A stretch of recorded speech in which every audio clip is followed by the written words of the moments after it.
Hello everyone, welcome to my channel success with biology. और मैं हूँ स्निग्धा मैम। और आज आप लोग के लिए जो मैं टॉपिक पढ़ाने वाली हूँ वो है ह्यूमन एक्सक्रीटरी सिस्टम।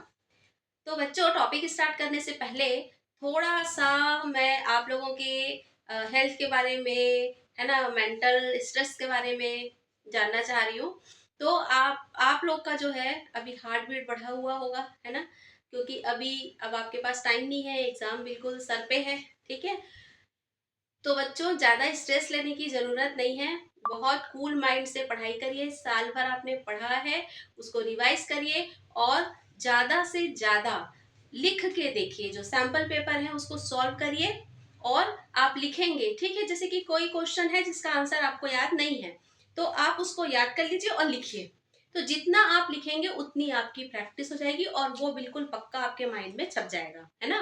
तो टेंशन ना ले। टेंशन लेने से क्या होता है कि जो हम याद किए हैं ना वो भी भूल जाते हैं। ठीक है। और अगला तो और नेक्स्ट तो याद होता ही नहीं है नया कुछ, बल्कि जो पहले का याद किए रहते हैं वो भी भूल जाते हैं। तो टेंशन नहीं लेना है, आराम से कूल माइंड होकर के पढ़ाई करना है और ज्यादा से ज्यादा राइटिंग वर्क करना है। लिखिए, जितना आप रफ कॉपी में लिखेंगे, डायग्राम बनाएंगे, उतना आपके लिए बहुत फायदेमंद रहेगा एग्जाम में। ठीक है।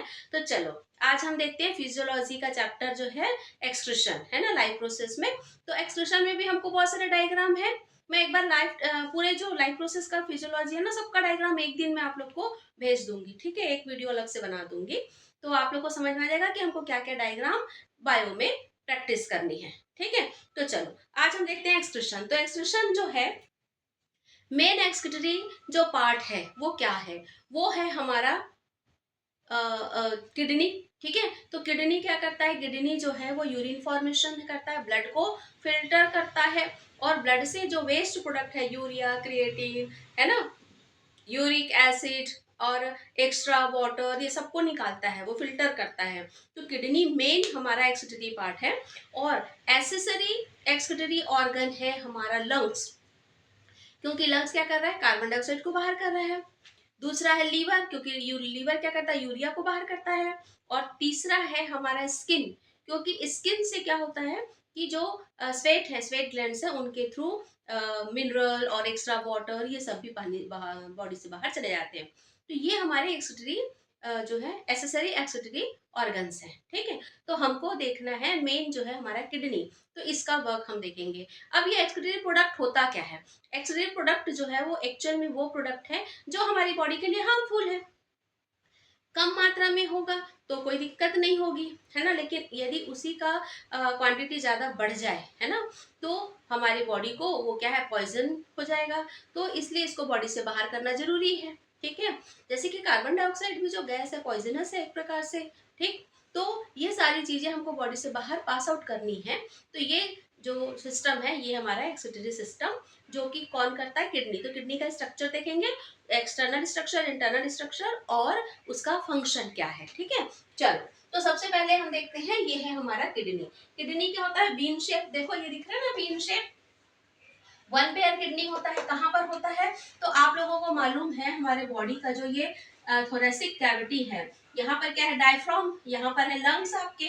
ठीक है। इसके जस्ट नीचे यहाँ पर है स्टमक, और स्टमक के यहाँ पे साइड में ही यहाँ पे आपको मिलेगा लोअर एब्डोमेन में, एब्डोमिनल कैविटी के लोअर साइड में ये है आपका वन पेयर किडनी। ठीक है। तो ये जो वन पेयर किडनी होता है, ये किडनी में भी याद रखना कि ये जो लेफ्ट किडनी है ना, ये लेफ्ट किडनी जो है ये थोड़ा सा ऊपर होता है और राइट किडनी थोड़ा सा नीचे, क्योंकि इस साइड पे क्या होगा, इस साइड में यहाँ पर क्या मिलता है, ह्यूमन का लीवर होता है। तो लीवर के कारण ये थोड़ा सा जो है वो नीचे की तरफ पाया जाता है। सॉरी, लीवर यहाँ पे होगा, है ना, ये। तो लीवर के कारण जो किडनी है ना, ये थोड़ा सा यहाँ से नीचे होता है, कुछ सेंटीमीटर, कुछ सेंटीमीटर। ठीक है, ये और ये ऊपर होगा।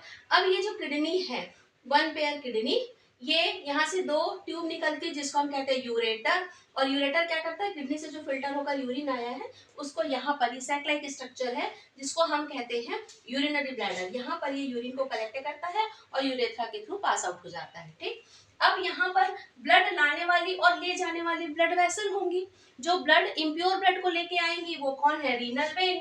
और वेन को हमेशा हम क्या करते हैं, ब्लू कलर से शो करते हैं, क्योंकि ब्लू कलर का मतलब है कि उसमें कार्बन डाइऑक्साइड है, वेस्ट प्रोडक्ट है। तो वो जो ब्लड है वो कैसा होगा, वो थोड़ा सा क्या कहना चाहिए, ब्लू, है ना, ब्लू कलर का होता है हल्का सा, तो इसलिए हम इसको ऐसा ले लेते हैं, ठीक है।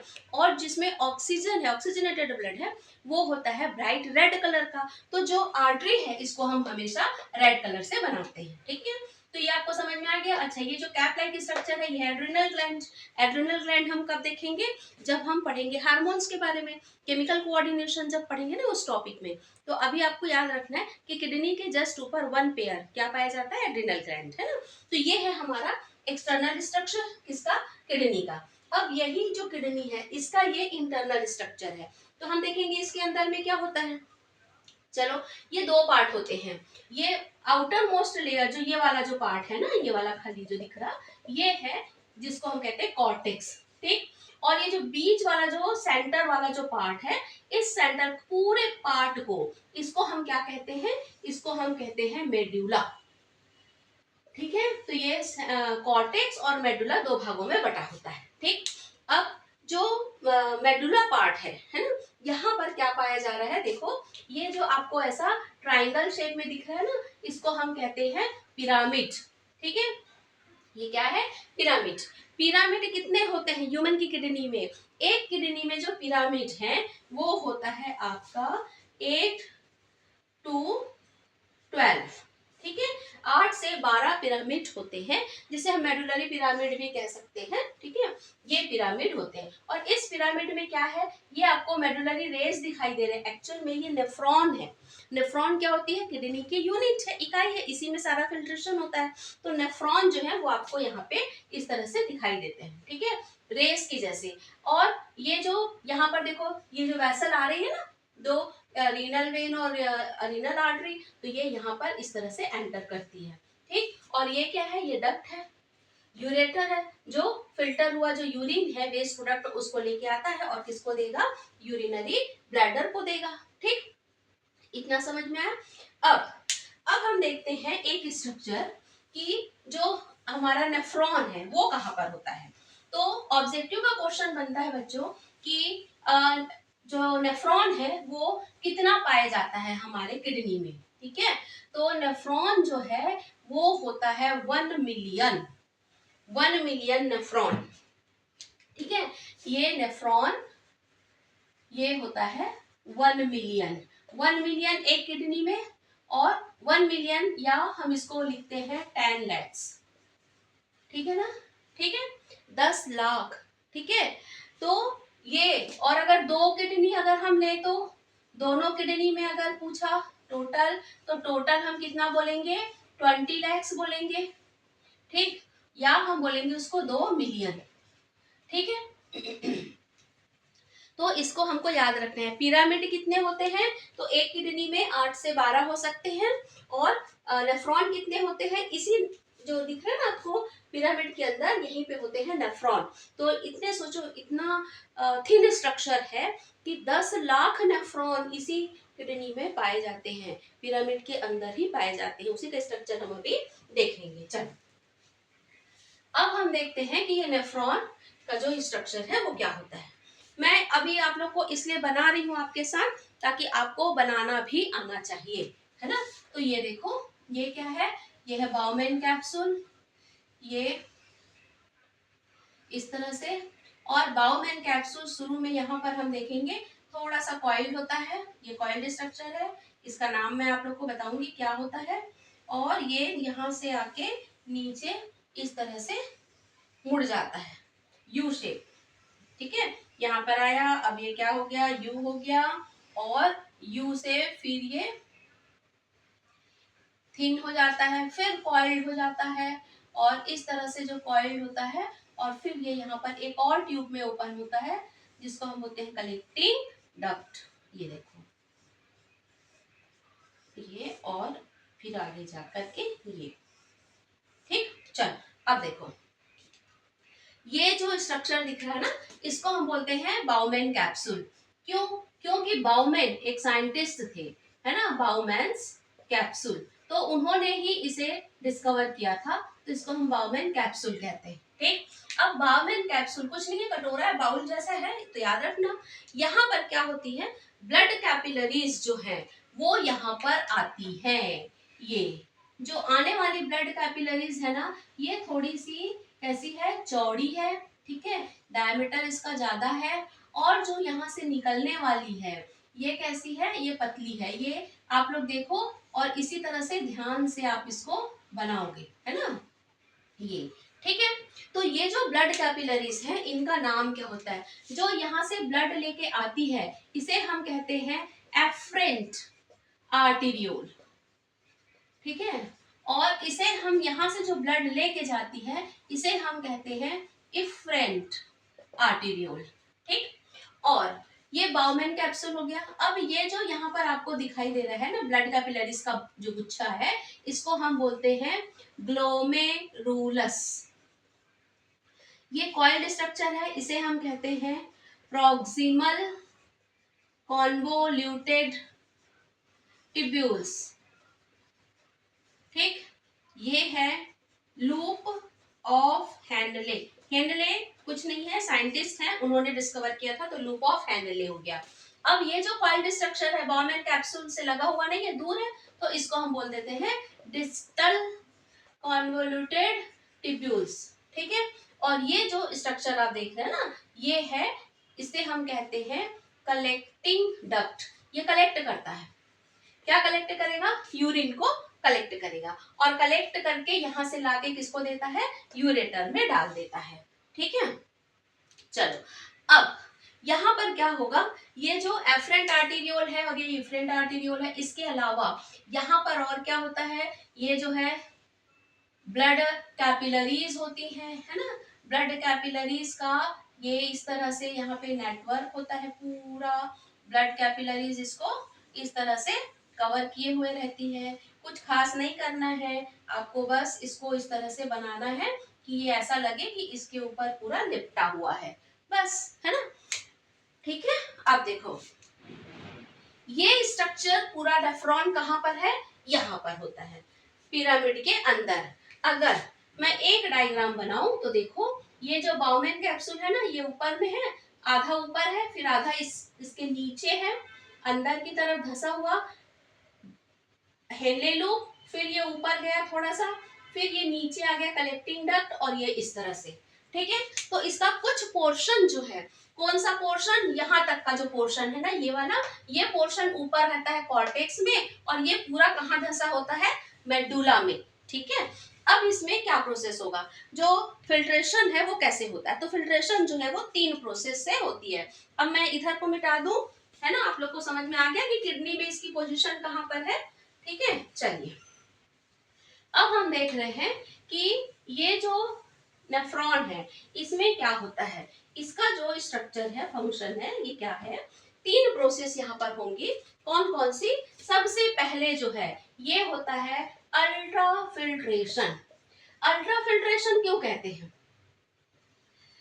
फिल्ट्रेशन भी कह सकते थे, लेकिन हम इसको अल्ट्रा फिल्ट्रेशन कहते हैं क्योंकि यहाँ पर जो फिल्टर हो रहा है वो बहुत ही बारीक है, थिन है, मतलब कि इतना फाइन वो फिल्टर हो रहा है कि स्मॉल पार्टिकल जो है वो पूरे यहाँ से बाहर आ जा रहे हैं। तो देखो क्या होगा कि ये जो एफरेंट आर्टीरियोल है ना, ये इम्प्योर ब्लड लेके आएगी, और यहाँ पर क्या होगा, इस कैपिलरी में ब्लड जो है आ रही है, कैसे आ रही है, तो फोर्स के साथ आ रही है, और आने वाला जो ट्यूब है लाने वाला वो कैसा है, चौड़ा है ना, तो ज्यादा क्वांटिटी में ब्लड आ रहा है, लेकिन यहाँ से जो ब्लड पास हो रहा है वो ट्यूब कैसी है, सकरी है, तो ज्यादा निकल नहीं पा रहा है, तो उसमें क्या होगा कि एक्स्ट्रा कुछ ब्लड जो है वो यहाँ पर रुक जाएगा। अब रुकेगा तो क्या होगा, इसका प्रेशर बढ़ जाएगा, इसकी जो ब्लड वेसल की जो वॉल है इस पर ब्लड का प्रेशर पड़ेगा, प्रेशर पड़ने के कारण कुछ जो मटेरियल है जो थिन है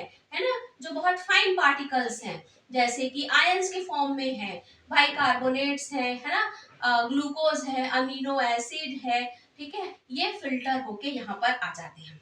वाटर है, ठीक, ये फिल्टर होकर के यहाँ से कहाँ पे आ जाते हैं, इस बाउमेन कैप्सूल से निकल के आपके प्रॉक्सिमल कॉन्वोल्यूटेड टिब्यूल्स में। क्योंकि यहाँ पर देखो दो मेम्ब्रेन को क्रॉस कर रही है, एक तो ये ब्लड की मेम्ब्रेन और दूसरी ये बाउमेन कैप्सूल की मेम्ब्रेन, एक ये वाली मेम्ब्रेन एक ये वाली मेम्ब्रेन, दो मेम्ब्रेन को क्रॉस करके वो यहाँ पे आ रही है प्रॉक्सिमल कॉन्वोल्यूटेड टिब्यूल्स में, इसलिए इसे हम कहते हैं अल्ट्रा फिल्ट्रेशन। ठीक, पहला प्रोसेस समझ में आ गया है ना। अब दूसरा जो प्रोसेस होता है उसको हम बोलते हैं रीएब्सॉर्प्शन। रीएब्सॉर्प्शन ये ठीक है। अब रीएब्सॉर्प्शन क्या है, क्यों जरूरत पड़ी एब्सॉर्प्शन क्यों नहीं कहते, रीएब्सॉर्प्शन क्यों कहते हैं?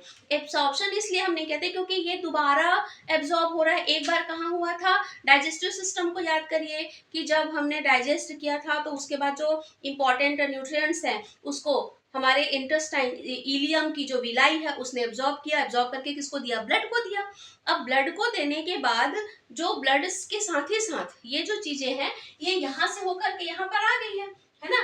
अब इसको जो इंपॉर्टेंट चीजें हैं जो हमारे लिए फायदेमंद है वो फिर से बाहर अगर निकल जाएगा तो हमारे खाना और डाइजेस्ट करने का तो कोई फायदा नहीं होगा, तो इसलिए इसको क्या करता है वो फिर से एब्जॉर्ब कर लेता है, इसलिए हम यहाँ पर इसको रीएब्सॉर्प्शन कह रहे हैं। जैसे कि इनमें क्या चीजें हैं, इसमें है आपका H2O, ग्लूकोज है ना, अमीनो एसिड, ठीक है, ये चीजें हैं। तो इन चीजों को क्या करती हैं कि ये जो ब्लड की कैपिलरीज हैं, ये ब्लड वेसल्स हैं यहाँ पर है ना, तो ये क्या करती हैं, हम दूर दूर बना रहे हैं आप लोग को समझाने के लिए, ये इसको फिर से क्या कर लेती है, एब्जॉर्ब कर लेती है।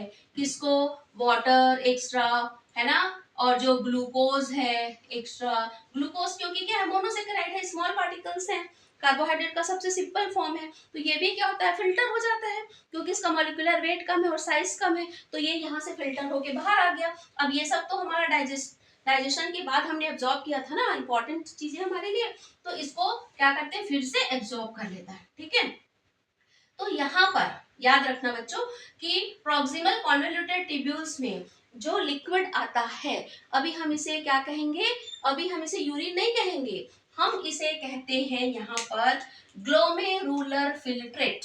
इसको हम कहते हैं ग्लोमेरुलर फिल्ट्रेट। तो ग्लोमेरुलर से फिल्टर होकर के आया है, इसमें बहुत सारी इंपॉर्टेंट चीजें हैं, तो इसको वापस से ब्लड कैपिलरीज क्या करती है, फिर से एब्जॉर्ब कर लेती है। क्योंकि बच्चों ये क्या है ना, दोनों ब्लड कैपिलरीज एकदम आसपास एकदम डेंस स्ट्रक्चर है, नेटवर्क है, ये एक दूसरे से बिल्कुल ऐसे लिपटे हैं, चिपटे हुए हैं, है ना, तो ये यहाँ से ही ये एब्जॉर्ब कर लेता है, डिफ्यूजन प्रोसेस। ठीक, उससे अब पास पास बनाऊंगी तो आपको समझ में नहीं आएगा, इसलिए मैंने इसको थोड़ा दूर में बना दिया है। ठीक है, तो सेकंड जो स्टेप है रीएब्सॉर्प्शन, ये हो गया, मतलब ये जो लिक्विड है, इस लिक्विड में जो हमारे लिए इंपॉर्टेंट चीजें यहाँ पर आ गई थी फिल्टर होकर के, उसको ब्लड कैपिलरीज ने वापस से फिर रीएब्सॉर्ब कर लिया, तो अब इसमें क्या बचा, वाटर है और वेस्ट प्रोडक्ट भी है, सोडियम है, पोटेशियम है, बहुत सारी चीजें हैं। अब ये यहाँ से होकर के ऊपर की तरफ जाती हैं, ये है डिस्टल कॉन्वोल्यूटेड टिब्यूल्स। तो यहाँ पर भी क्या होगा कि कुछ सोडियम, पोटेशियम है ना, ये ठीक है, क्लोराइड, ये है सोडियम, वाटर, ये सारी चीजें होती हैं। ठीक, तो इनको क्या करते हैं, वापस से ब्लड कैपिलरीज ले लेता है, और ज्यादा होता है तो इसको ब्लड कैपिलरीज को दे दिया जाता है। ठीक है, थर्ड जो प्रोसेस है वो होता है ट्यूब्यूलर सिक्रीशन।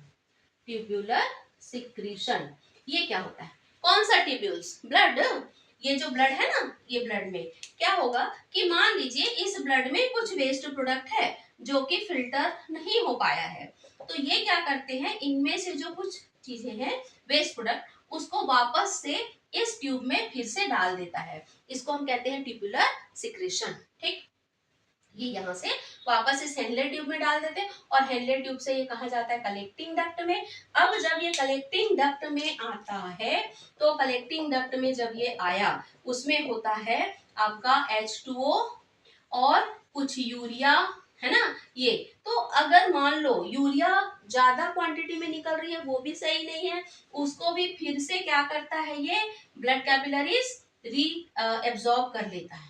ठीक है, मतलब बच्चों कि ज्यादा से ज्यादा जो हमारी बॉडी के लिए इंपॉर्टेंट चीजें हैं उसको रोक लेता है हमारा नेफ्रॉन। सिर्फ जो वेस्ट प्रोडक्ट है, एक्स्ट्रा वाटर, मिनरल, कुछ बाइकार्बोनेट्स हैं, यूरिक एसिड है, एक्स्ट्रा यूरिया जो है ना। तो यूरिन में कितना यूरिया होना चाहिए, 2.7 ग्राम, उससे ज्यादा नहीं होना चाहिए। 2.6 किसी किसी में दिया रहता है, उससे ज्यादा नहीं होना चाहिए। तो अगर यूरिया भी ज्यादा निकल गया वो भी दिक्कत है ना। अगर ग्लूकोज निकल गया तो फिर वो तो डायबिटीज हो जाएगी। ठीक, तो ऐसी बहुत सारी चीजें हैं जो हमारी बॉडी के लिए इंपॉर्टेंट है, उनको ये रोक लेते हैं। इसी को हम कहते हैं रीएब्सॉर्प्शन। और जो वेस्ट प्रोडक्ट एक्स्ट्रा है उसको वापस से इस ट्यूब में डाल देना, ये कहलाता है ट्यूबुलर सिक्रेशन। और फिल्ट्रेशन होता है यहाँ पर। तो ये तीनों प्रोसेस के द्वारा जो लिक्विड यहाँ पर आता है कलेक्टिंग डक्ट के थ्रू, ये यूरेटर में आता है, इसे हम कहते हैं आपका यूरिन। ठीक है, अब ये यूरिन यूरेटर से यूरिनरी ब्लैडर में जाता है, वहां पर कलेक्ट होता है और वहां से वो बॉडी के बाहर पास आउट हो जाता है। तो आपको कभी भी अगर पूछा ह्यूमन एक्सक्रीटरी सिस्टम, तो आप कोशिश करेंगे कि किडनी का जो मैंने एक्सटर्नल डायग्राम बनाया था वो भी बनाना, इंटरनल डायग्राम भी बनाएंगे आप, है ना। और आप ये नेफ्रॉन का भी डायग्राम बनाएंगे। कुछ नहीं करना है नेफ्रॉन में, बस यहाँ पर एक बाउल बनाना है यहाँ पर, और ये कॉइल यू शेप, और एक बार ये ऐसा। ठीक है, बस ये है आपका नेफ्रॉन। और नेफ्रॉन में 3 प्रोसेस हो रहा है। अल्ट्रा फिल्ट्रेशन होता है बाउमेन कैप्सूल में, यहाँ पर प्रॉक्सिमल कॉन्वोल्यूटेड ट्यूब्यूल्स में क्या हो रहा है, रीएब्सॉर्प्शन, और यहाँ पर क्या हो रहा है, ट्यूबुलर सिक्रेशन, बस। ठीक है, तो ये है हमारा एक्सक्रीटरी सिस्टम। ठीक, अब एक्सक्रीशन इन प्लांट्स, तो प्लांट्स में भी क्या होता है, तो प्लांट्स में तो कोई ऐसा वो है नहीं फिजियोलॉजी, है ना, कि एक्सक्रीटरी सिस्टम कोई ऑर्गन है जो कि वेस्ट प्रोडक्ट को बॉडी से बाहर करे। तो प्लांट्स में क्या होता है ना, टेनिन, रेजिन, गम जो होते हैं ना, रबर, जो मिल्क निकलता है रबर का, ये सब क्या है, उसका वेस्ट प्रोडक्ट है। एक्चुअली में क्या है, वो डाइजेशन तो करता नहीं है, वो उसने जो बनाया कार्बोहाइड्रेट, स्टार्च, उसने यूज किया, और जो यूज नहीं हुआ वो क्या होता है, वो उसके रूट में, स्टेम में स्टोर हो जाता है, वही हम फ्रूट और वेजिटेबल्स के फॉर्म में लेते हैं। ठीक है, तो डाइजेशन तो होता नहीं है, तो वेस्ट प्रोडक्ट कहाँ से आएगा। ठीक, तो वेस्ट प्रोडक्ट उसी की ही बॉडी के जो डेड सेल्स होते हैं ना, वो होते हैं। ठीक है, या कुछ एक्स्ट्रा मटेरियल है जिसका यूज नहीं है, उसको वो इकट्ठा कर लेते हैं, तो यही इनकी बॉडी का वेस्ट प्रोडक्ट है। तो इनको ये बॉडी से बाहर कैसे निकालेंगे, तो बहुत सारे, जैसे मोरिंगा है, ठीक है, तो उसमें क्या होता है कि आप अगर उसके स्टेम को थोड़ा सा खुरचोगे ब्लेड से, चाकू से, तो एक गम, लसलसा पदार्थ निकलता है, ये क्या है, गम है। ऐसे ही रेजिन भी होता है ना। तो ये सभी इसके वेस्ट प्रोडक्ट हैं। दूसरा जो है आप देखना कि जो जो पुराने ओल्ड जो इसके लीफ हैं, है ना, या बार्क, तो बार्क में क्या है कि वही जाइलम के डेड सेल्स हो गए, फ्लोएम के डेड सेल हो गए, तो ये सभी क्या होते हैं ना, ये इकट्ठे हो जाते हैं, और जो आउटर मोस्ट लेयर है वो कड़ी हो जाती है, हार्ड हो जाती है, और एक समय के बाद वो हार्ड स्ट्रक्चर जो है वो बॉडी से बाहर निकल जाती है। तो उसी के साथ साथ वेस्ट प्रोडक्ट भी बाहर चले जाते हैं। तो बार्क जो है वो निकल गई, अगर पुरानी पत्तियां हैं वो झड़ जाती है पतझड़ के समय, तो पत्तियों के साथ साथ जो वेस्ट प्रोडक्ट है वो भी बाहर चला जाता है। ठीक है, अच्छा गैसियस, तो गैस के लिए क्या होता है, इसमें होते हैं लेंटिकल्स। लेंटिकल्स क्या है कि जो रूट है उसमें स्मॉल टाइनी पोर्स होते हैं जो हमको दिखाई नहीं देते, उस पोर्स के थ्रू। और दूसरा स्टोमेटा, तो आप जानते ही हैं, स्टोमेटा से क्या करता है, ये कार्बन डाइऑक्साइड को भी लेता है फोटोसिंथेसिस के लिए, और जो एक्स्ट्रा कार्बन डाइऑक्साइड है उसको भी बाहर कर देता है, ऑक्सीजन को भी बाहर रिलीज करता है। तो ये गैसियस एक्सचेंज भी यहाँ पर हो गया, जैसे कि हम लंग्स से कर रहे हैं, है ना। तो लेंटिकल्स है और आपका स्टोमेटा है, ये गैसियस एक्सचेंज में हेल्प करता है। और बाकी जो इसमें जो रबर है ना, तो रबर, रेजिन, टेनिन, गम, ये उसका वेस्ट प्रोडक्ट है, लेकिन हमारे लिए बहुत यूजफुल है। सोचो प्लांट्स हमको क्या क्या नहीं देते हैं, बहुत अच्छा हमारी प्राण वायु ऑक्सीजन देते हैं, कोई नहीं दे सकता ऑक्सीजन, है ना। पहला तो ऑक्सीजन देते हैं हमको, पूरे हार्मफुल जो गैस है उसको एब्जॉर्ब कर लेता है और हमको देता है ऑक्सीजन। दूसरा, ये जो भी वेस्ट प्रोडक्ट जो छोड़ते हैं ना, वो भी हमारे लिए फायदेमंद है। बहुत सारा बार्क, छाल से आयुर्वेदिक दवाएं बनती हैं, सब जानते होंगे आप लोग, है ना, लीव से दवाएं बनती हैं। ठीक है, जो आयुर्वेदिक होती है। इसके अलावा जो टेनिन रेजिन होती है, ये इंडस्ट्रियल यूज की है हमारे लिए। तो रबर से हम क्या बनाते हैं, रबर के कितने सारे सामान बनते हैं, आप लोग देखे हैं टायर वगैरह, और रबर को जमा करके बहुत सारी चीजें बनाई जाती है। तो ये सब जो है हमारे लिए बहुत यूजफुल है, हम इसका इंडस्ट्रियल यूज करते हैं, बहुत सारी चीजें बनाते हैं। तो प्लांट हमारे लिए बहुत ही अच्छा होता है, और ये उनके वेस्ट प्रोडक्ट भी हम यूज कर लेते हैं, सोचो, है ना। तो ये है हमारा एक्सक्रीटरी सिस्टम ह्यूमन का और प्लांट का। ठीक है, तो बच्चों आपको मेरा वीडियो कैसा लगा मुझे जरूर कमेंट्स करें। और जो नेक्स्ट वीडियो जो है, लाइफ प्रोसेस तो खत्म हो गया हमारा, अब नेक्स्ट वीडियो मैं लेके आऊंगी कंट्रोल एंड कोऑर्डिनेशन, जिसमें हम देखेंगे नर्वस सिस्टम क्या है, और ब्रेन का, ह्यूमन ब्रेन का स्ट्रक्चर, और वो कैसे काम करता है। Thank you.